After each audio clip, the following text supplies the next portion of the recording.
네, 안녕하세요 여러분. 7월 12일 금요일 아침입니다. 마라의 덕경 1번, 2번 두 개의 경 독송했더니 이제 6시 15분 되었습니다. 마라의 덧경입니다. 마라가 덫을 설치한 거죠. 4번 상류다에 속한 경이니까 요즘 우리가 진행하는 상류다 니까야 공부하고 그 공부에 포함되어서 얼마 전에 이 경을 또 다시 공부를 했지요. 마라가 덫을 설치했다라는 건데 며칠 전에 우리 의경에서였죠. 허공에 설치한 덫이 있는데 그거 의를 가진 자를 위한 것이다. 땅에 설치한 덫은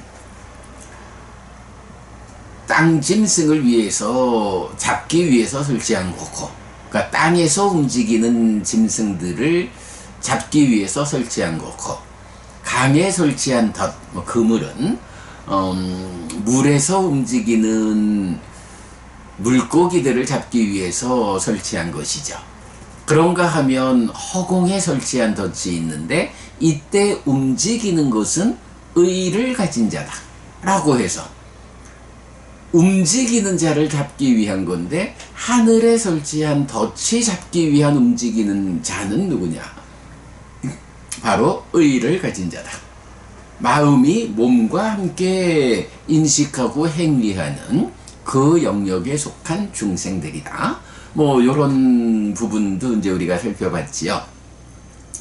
자, 오늘 마라의 덕경 1번과 2번은 이 경이 언제 설해진 경이냐 라는 부분을 우리가 관심 가지고 보는 데서부터 사실은 또 시작하고 있죠.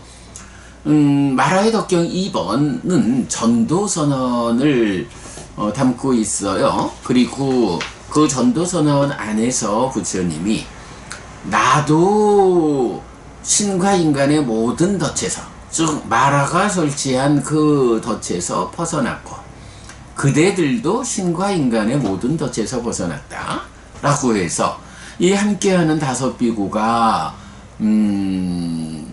아라한을 성취한 이후다. 그러니까 전법륜경과 무아상경의 두 개의 경으로 아라한을 이끄는데, 제자들의 깨달음을 이끄는데, 그 중에 무아상경이 설해진 상태, 그 상태에서 불특정의 시간 동안 부처님이 수행을 이끌어 주신 그 결과로 아라한이 되었어. 그러기 때문에 아라한이 된 그 상태를 그대들도 신과 인간의 모든 덫에서 벗어났다 라고 말한 거기 때문에 마라의 덕경 2번은 무아상경 이후, 깨달음 이후에 설해진 것이다 라는 거는 명확하죠. 그런데 마라의 덕경 1번은 그 앞에서 이제 부처님께서 우선은 나는 열의작의와 사실에 들어맞는 바른 노력으로 위없는 해탈을 성취하고 실현했다 라고 부처님 당신의 깨달음을 선언하고요. 그러면서 그대들도 그렇게 해탈을 성취하고 실현하라 라고, 아직 성취하고 실현하지 못한 상태의 함께하는 다섯 비구에게 부처님이 이렇게 열의작의와 사실에 들어맞는 바른 노력으로 그대들도 깨달아라 이렇게 말씀을 하시는 거거든요. 그래서 일단 깨달음 이전인데, 이 깨달음 이전이라는 것이 어느 시점일까? 기본적으로 전법륜경이 설해지기 이전에 자들 앉아봐, 그대들이 앉아서 나의 깨달음의 이야기, 나의 가르침을 들어봐. 이때에 전법륜경이 설해지기 전에 이 말씀을 하신 건지, 아니면 전법륜경이 설해져서 이 다섯 비구가 법안이 열려서 참으로 무상한 것이다, 괴로움이라는 것은 이렇게 조건에 의해 생겨났기 때문에 조건의 해소를 통해서 해소할 수 있는 것이다. 참으로 고멸은 실현될 수 있는 것이다. 라는 법안이 열렸다. 현상의 영역을 넘어서서 사실의 영역에 대한 눈을 떴다. 부처님에 대한 믿음이 생겼다. 이런 법안이 생긴 이후에 부처님이 그래, 그대들이 법안이 생겼으니까 이제 준비가 되었다. 그러니 나의 깨달음을 다시 말하건대 나는 열의작의와 사실에 들어맞는 바른 노력으로 깨달았으니 그래 그대들도 나와 같은 방법으로 깨달아라. 이렇게 말씀을 하신 건지, 그러니까요, 전법륜경의 전후 어느 시점에 부처님 이 경을 말하셨는지 하는 것은 확인되지 않죠. 그러나 어쨌든 마라의 덕경 2번이 전도선언을 담고 있는 무아상경 이후다라는 건 명확하고요. 이런 가운데에 이제 그 마라빠피만뜨가 부처님한테 오죠. 그래서 1, 2번 경이 동일한 개성을 말하는데, 일단 마라빠피만뜨는 부처님이 깨달음을 성취했을 때도 부처님의 깨달음의 성취가 자기의 지배력 밖으로 나간 것을 인정하기 싫어가지고 많이 때를 쓰고 회방을 하고 그러잖아요. 그러나 부처님의 깨달음이 자기의 지배력 밖에 나간 것이다. 더 이상 자기가 지배할 수 없는 존재가 되었다 라는 것을 인정하지 않을 수가 없는데, 그것 때문에 슬픈데 자기의 지배력이라고 하는 이 세상이라고 하는 틀이 깨져버렸거든요. 그래서 슬픈데 이제는 또 당신 혼자 깨닫고 가버리면 좋겠구만. 이제는 다른 사람들까지도 자기의 지배력 밖으로 끌어내려고 부처님이 제자들에게 법을 설한단 말이죠. 그러니까 와서 또다시 그대는 천상과 인간이라는 마라의 덫에 묶였다. 그대는 마라의 덫에 묶여서 사문이여 그대는 나에게서 벗어나지 못한다. 라고 또 때를 쓰죠.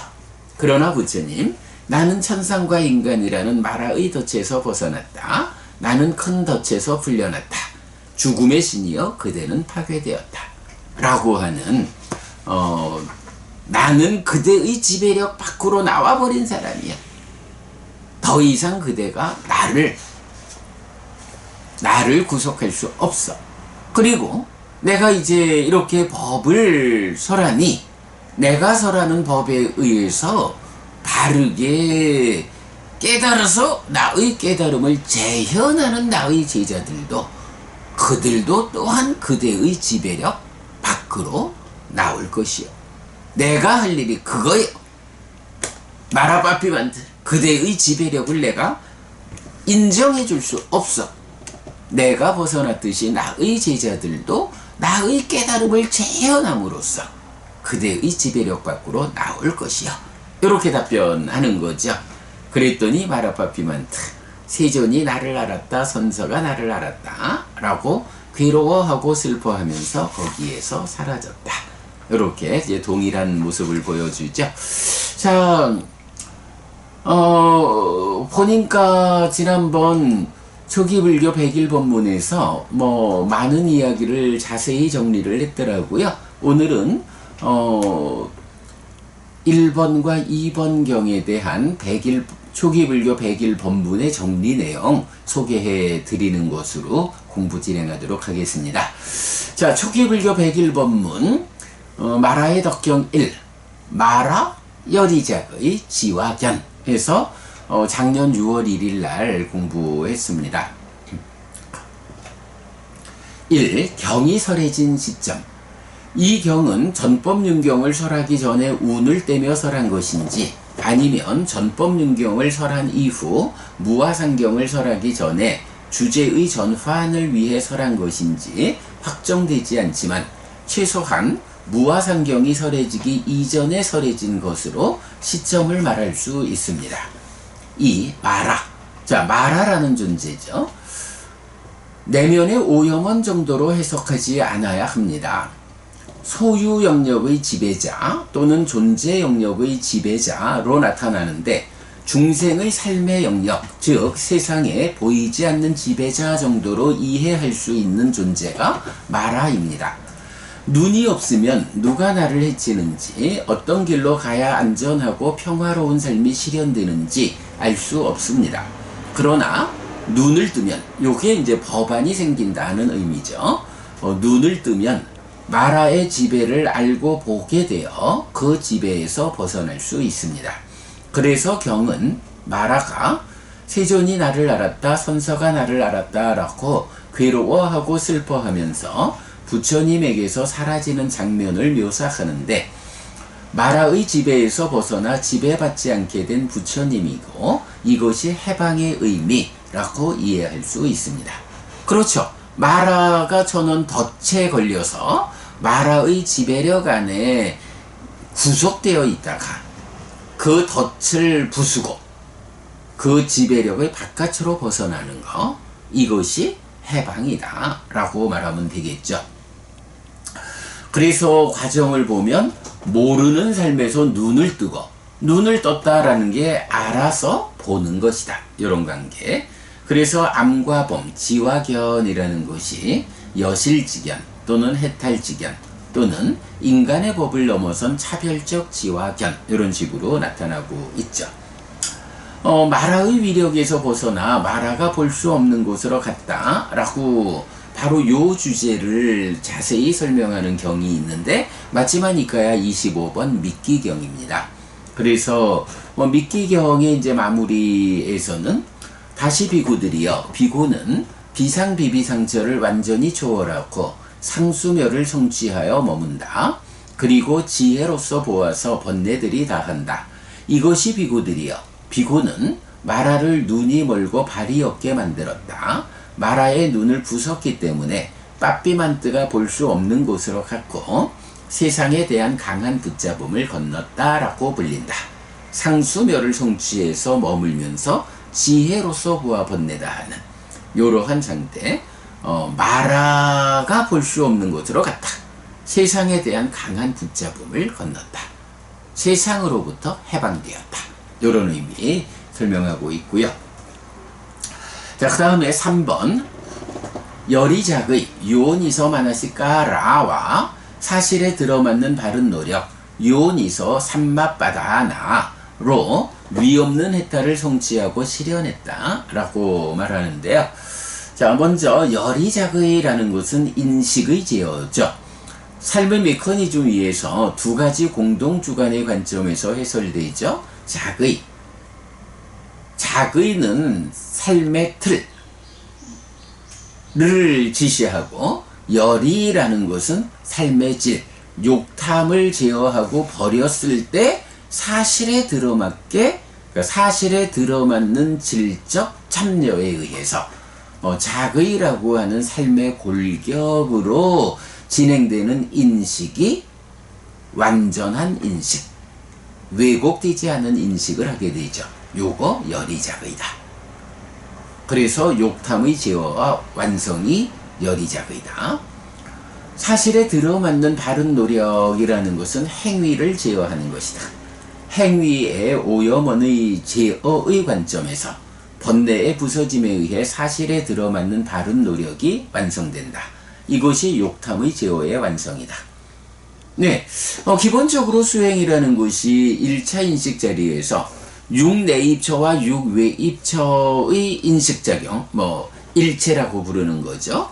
그래서 내입처가 외입처를 인식해서 식을 만드는 이렇게 인식의 과정이 진행되는데, 여기에 사실은 내입처와 외입처가 1대1로 인식을 하는 건 아니죠. 왜? 여기에 욕탐이라고 하는 지금 행위에서의 탐진치의 상태를 싣고 오는, 그래서 내입처가 외입처를 인식하는 여기에 공동주관으로 참여한다. 삶의 질을 결정한다. 그래서 제가 늘 말하는 것이 내입처, 외입처, 식촉수 요래 진행되는 것은 삶의 골격이다. 삶의 틀이 그렇게 구성되어 있다. 그러면 부처님도 이렇게 안과 색을 연하여 안식이 있다. 셋이 만남이 촉이다. 촉을 조건으로 수가 있다. 이런 삶을 살고요. 중생인 우리도 똑같이 안과 색을 연하여 안식이 있다. 셋의 만남이 촉이다. 촉을 조건으로 수가 있다. 이런 삶을 산다고요. 그런데 그러면 부처님하고 우리하고의 삶이 똑같으냐? 그렇게 볼 수는 없죠. 삶이라는 것이 마음이 몸과 함께한 존재 상태에서는 이 골격을 구성하고 있는 거예요. 내입처와 외입처가, 그러니까 내입처가 외입처를 인식해서 식이 생긴다? 외입처를 안다. 삼사화합 촉해서 수가 생긴다? 외입처를 경험한다. 요런 골격은 부처님도 아라한도 인간도 짐승도 몸과 함께하는 모든 존재가 그런 삶의 골격을 갖고 있다. 삶의 틀이 있다. 그런데 왜 누구는 짐승으로 살고 누구는 지옥 중생으로 살고 누구는 인간이고 누구는 부처 아라한인가 라고 할 때 이거를 결정하는 거, 이거는 삶의 골격이 결정하는 게 아니고 여기에 공동주관으로 참여하는 관심이 그 부분을 결정한다. 그래서 관심이 탐진치를 싣고 오면 욕탐이라는 이름으로 참여해가지고 내입처가 외입처를 인식하는 거, 요 자의를 사실에 어긋나게 자의하는 왜곡을 불러오죠. 그거 비열이 자의 이렇게 말하잖아요. 그런가 하면 인식 대상이 되는 외입처에 대해서도 탐진치를 싣고 와서 왜곡하죠. 이렇게 왜곡된 외입처를 뭐라고 하나요? 니미따 이렇게 부르죠. 그래서 욕탐이 공동주관으로 참여하면 인식하는 자인 인식주관 내입처도 그 작용에서 비열이 자의, 왜곡된 자의를 하고 대상인 외입처도 자체가 왜곡된 니미따의 상태로 인식이 되죠. 인식주관의 인식작용도 비열이작의 왜곡되어 있고 인식되는 대상인 외입처도 니미따로 왜곡되어 있고 이렇게 이중의 왜곡에 의해서 외입처에 대한 이중으로 왜곡된 식이 생겨나죠. 이중으로 왜곡해서 아는 거죠. 그리고는 그 세 가지가 삼사화합 촉해서 생겨나는 느낌. 그러니까 이 느낌은 온전한 느낌이 될 수 없죠. 그래서 경험된 것은 모두 괴로움이다 라고 부르는 중생들의 괴로운 삶이 진행되는 거죠. 이렇게 인식을 삶의 골격에 직면하고 삶의 질을 결정하는 공동주관의 관점, 이렇게 보는 것이 사실은 부처님이 설명하는 삶의 이야기 연기의 중심이죠. 이 부분을 보완하지 못하면 사실은 부처님의 깨달음에 우리가 접근하지 못하죠. 자, 어쨌든 이제 그런 상태에서 이렇게 관심이 탐진치를 싣고 온다, 욕탐이다. 그러면 내 입처에 대해서 나를 만들고 외입처에 대해서 나의 것을 만드는, 나를 만들고 나의 것을 만드는 자기화가 되어가지고 이렇게 삶의 골격을 그 싣고 온 욕탐의 강도에 따른 질적 삶을 살죠. 그런데 이제 삶의 향상이란 뭔가요? 바로 삶의 질을 결정하는 욕탐, 이 부분을 제어하는 거죠. 관심이 싣고 오는 탐진치를 줄여나가는 과정. 사실은 이게 삶의 향상을 이끄는 수행의 의미죠. 수행의 본질이죠.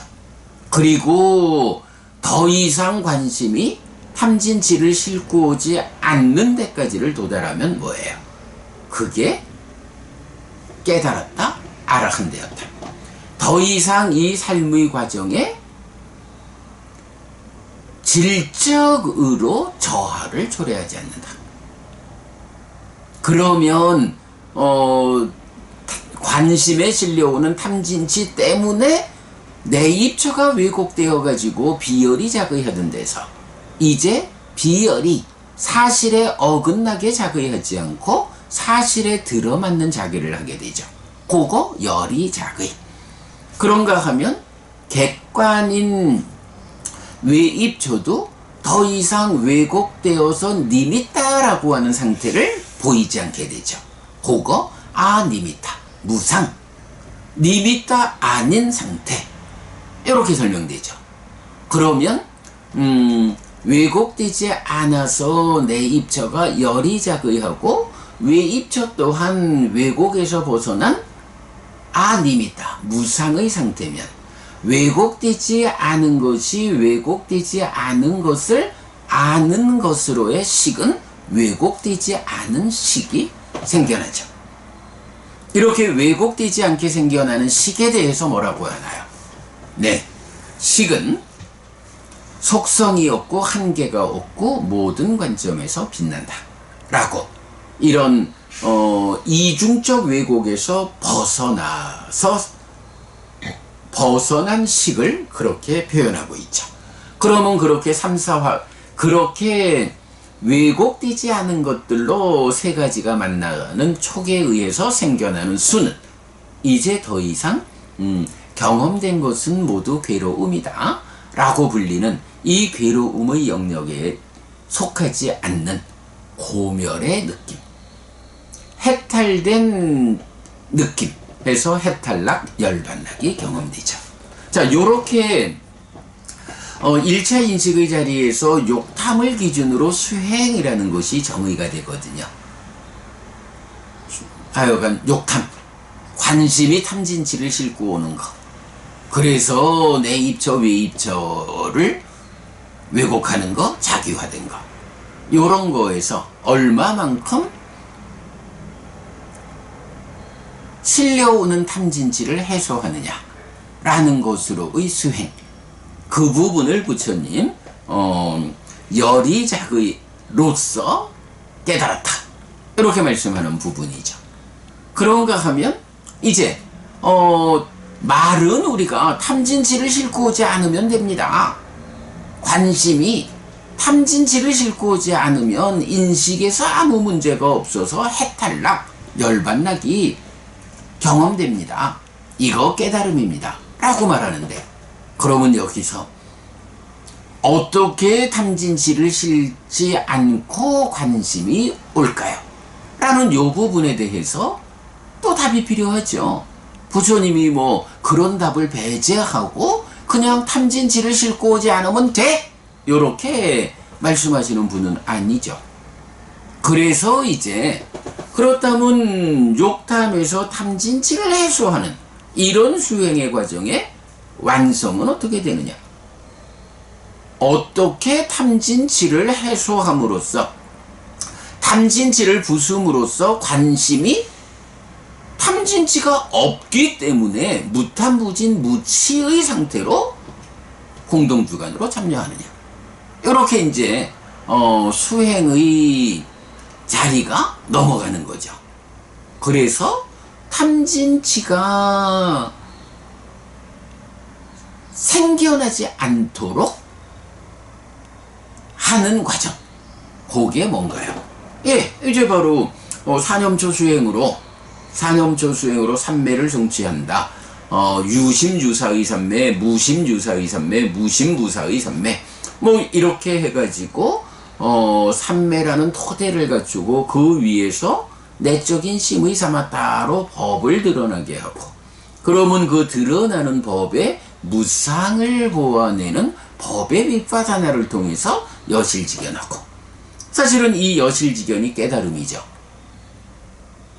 사실 그대로 알고 보는 거기 때문에 탐진치 없는 상태를 관심이 싣고 1차 인식에 접근하는 이런 삶이 실현된 거죠. 그런데 문제는 바로 말씀드렸지만 사념저의 과정에서 삼매를 성취한다. 무심무사, 무심유사, 그러니까 유심유사, 무심유사, 무심무사. 이런 삼매라는 토대 위에서 사실 그대로 보는 이런 여실지견은 하나의 한계가 있죠. 삼매라는 제약 위에서. 우리가 살아가는 것이 한평생 내내 오직 삼매 위에서만 살아갈 수는 없죠. 삼매라는 것은 일상의 삶의 질을 향상하기 위해서 수행의 과정으로 삼매가 필요한 거지, 삼매 자체가 삶은 아니죠. 그래서 깨달음이라는 것은, 삶의 완성이라는 것은 삼매가 아닌 일상의 삶에서 탐진치가 아예 없어서 일상의 삶에서도 관심이 탐진치를 실지 않고 무탐무진 무치와 함께 인식에 접근하는, 그렇게 공동주관으로의 역할을 하는 그 상태가 비로소 삶이 완성된 거죠. 그렇게 여실지견 이후에 삼매라는 제약을 해소하는 과정, 요게 뭔가요?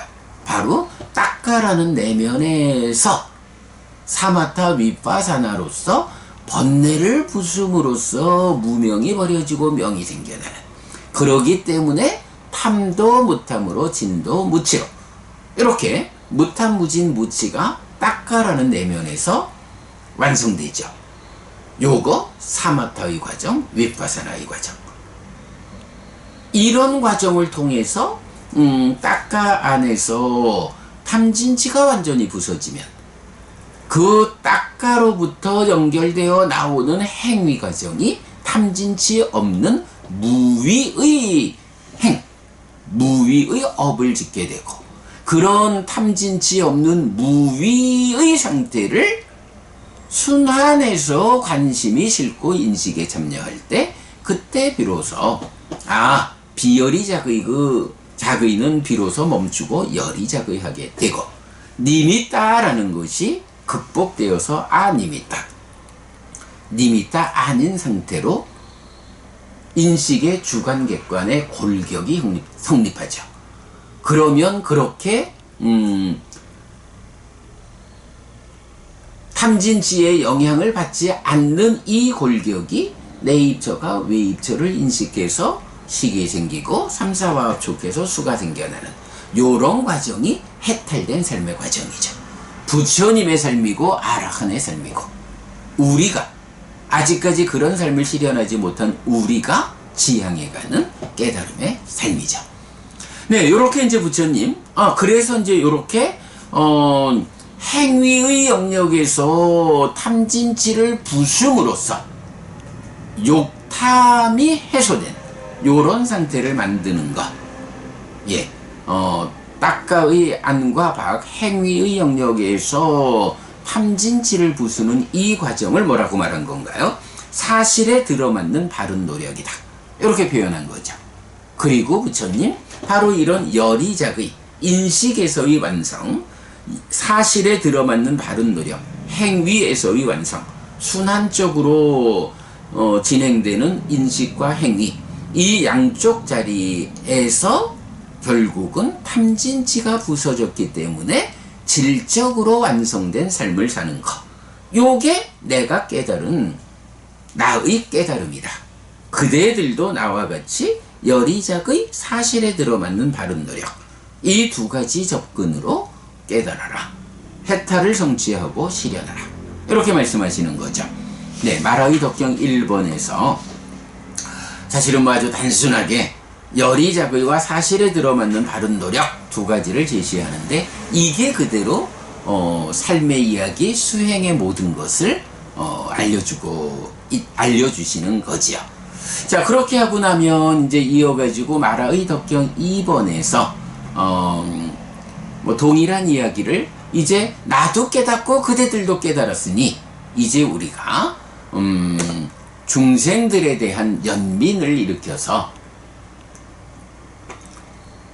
중생들을 구제하러 가자라고 하는 것이 전도선언이죠. 중생구제의 선언. 자, 그래서 보면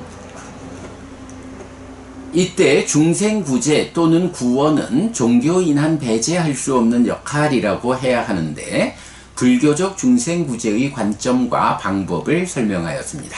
요거 슬픔을 떠난 사람이 슬픈 사람을 살펴야 하는 당위성이라고 우리가 강조하는 거죠. 깨달은 자가 슬픔을 떠났으면 슬픔을 떠나지 못한 슬픈 사람들을 살펴야 하는 것은 당연한 일이다. 그 당위성을 배제하고 내 문제를 해결했으니까 가야지. 이렇게 되면 부처라고 부를 수 없다라는 거죠. 이렇게 슬픔을 떠난 사람이 슬픈 사람을 살펴야 하는 당위성. 그래서 전도선언. 우리가 슬픈 사람을 살피러 가자라고 선언하는 거죠. 자, 그 선언의 내용을 보면 목적이 어떻게 돼요? 많은 사람의 이익과 행복, 세상의 연민, 신과 인간의 번영과 이익과 행복을 위하여 목적이 설해지고 그 방법은 하나의 길을 둘이서 가지 말 것 이러는데 이게 이제 기독교에서 보면 제자들을 둘이 같이 가라고 보내잖아요. 불교는 둘이 같이 가지 말고 혼자서 가라 라고 하는데 자, 하나의 길을 둘이서 가지 말 것, 혼자서 갈 것. 왜 그렇게 말할까요? 하나는 아라한이 되었으니까 두려울 것이 없어. 뭐 두려울 게 있다고 둘이서 한 길을 가. 두려움이 없다라는 이 성취에 대한 선언이고 또 하나는 더 많은 슬픈 사람들을 살펴야 한다. 더 많은 존재들을 구원해야 하는데 둘이서 한 방향으로 가가지고 어찌하겠느냐. 두려움 없는 깨달음이니 혼자서 한 방향씩을 맡아서 가가지고 그들을 구원하라. 네, 이렇게 두려움 없음과 더 많은 구원이라는 양면에서 하나의 길을 둘이서 가지 말 것, 이런 방법을 제시하죠. 해야 하는 일이 있죠. 법을 설하고 범행을 드러낼 것. 이래서 이제 부처님과 제자들의 역할 분담으로도 이제 이어지는데 어쨌든 중생을 구원하는 방법이 무엇이냐? 내가 이들을 그들이 죽은 다음에 하늘로 보내줘야지. 이런 거 아니죠. 법을 설하고 범행을 드러내는 이런 방법으로 해야 할 일을 한다. 이렇게 부처님 말하고 있고요. 그러면 이런 일을 통해서 어떤 성과를 얻게 될 것이냐 하면 오염이 적게 태어난 사람이 퇴보하지 않고 법을 알게 될 것이다. 이런 부분이 좀 예민하긴 하지만 법을 설한다, 중생을 구제한다 라고 할 때 우리가 모든 중생을 구원할 거야. 이렇게 그야말로 무량한 마음으로 접근하는 이게 타당한가? 라는 부분도 좀 고민해 봐야 돼요. 분명히 전도선언, 부처님께서 법을 전하자! 라고 하실 때 그런 법이 전해지는 대상이 누구냐? 라고 하면 오염이 적게 태어난 사람이 있다. 그들이 법을 들으면 퇴보하지 않고 법을 알게 될 것이다. 라고. 오염이 적은 사람이라고 그 법이 전해져야 하는 대상을 지시하고 있다. 그러니까 물론 좀 예민해서 우리가 더 연구가 필요하겠지만 내가 만나지는 모든 존재들을 구원하리라. 이렇게 접근하는 것이 불교적으로 타당한가 하는 부분도 고민을 좀 해봐야 할 것입니다. 자, 이렇게 전도선언까지 보고요. 지금 초기불교 101법문에서는 이와 관련해서 부처님과 제자의 역할 분담도 링크했고 또 나는 불교를 믿는다 수업 중에 길을 가리키는 자 해서 가나카 모칼라나 경도 링크했고 또 구원의 방법으로는 예외가 없는 법의 과정이 있다 라고 해서 우띠야경 연결되었고 무엇보다도 불교적인 중생구제 방법은 스승은 법을 설하고 다른 사람들은 진실을 얻기 위해 실천한다 라고 하는 상가라와 경의 가르침이 있죠. 네, 이런 부분 다 링크해 놓았으니까 나중에 수업 보고 통해서 이런 내용들 여러분 살펴보시기 바랍니다. 자, 여기 이렇게 해서 마라의 덕경 1, 2번에 대한 공부 마치고요. 사실 특히 마라의 덕경 1번이 크게 주목받지 못하고 마라의 덕경 2번 전도선언이 많이 주목받는데 물론 주목받을 만큼 중요한 주제죠. 그러나 마라의 덕경 1번에서 말하는 이런 열의작의와 사실에 들어맞는 바른 노력으로 내가 해탈을 성취하고 실현했다 라고 말씀하시는 깨달음의 길을 요 두 자리, 열의작의와 사실에 들어맞는 바른 노력, 이 사실에 들어맞는 바른 노력이 행위의 영역과 딱가까지를 포함해서 말하고 있는 요런 깨달음의 길을 부처님은 이 두 가지로 깨달음의 길을 설명하고 있다 라는 거를 주목해야 하죠. 자, 이렇게 독성직 공부 마치고 이제 상류단 니까야 공부하겠습니다. 잠시만요.